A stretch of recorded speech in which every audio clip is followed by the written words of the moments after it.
ez a Márdiba! Nagyon sok fiatal van, és hogy nagyon jól érzik magukat, és akkor minden szép így, és minden jó.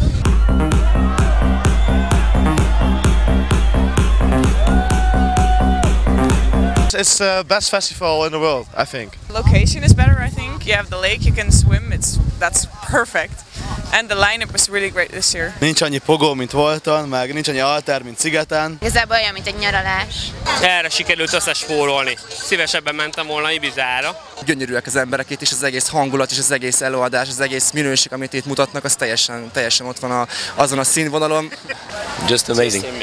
It's pretty much Tomorrowland on a beach. Fuck Tomorrowland.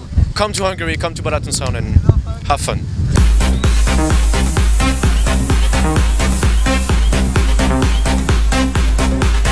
And I do got the feeling that you got less Hungarians and more pumped up guys. Különböző nemzetiségű emberekkel ismerkedhetünk.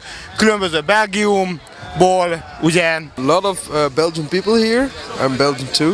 I like Hungary, especially the Balaton. Yeah, I have a lot of Hungarian friends, so it's cool. They really like to drink, especially palinka. One of the first times I was here with my friends, and they were everything was just palinka. But no, it's good. Everyone's very friendly. They're always really hospitable. I know that the language is extremely difficult, and I can't understand shit what people say. But other than that, the women are beautiful, and the lake is amazing. Nagyon jó barátságteremtő. Az egész annyi barátot szereztünk itt, hogy az hihetetlen. I think we're all gonna move to Hungary very soon. 6 óra, 20 év van, körülbelül 6 óráig, hogy ide érjenek.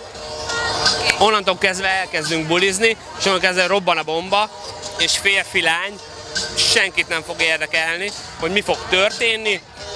Történik, lesz, aminek lennie kell.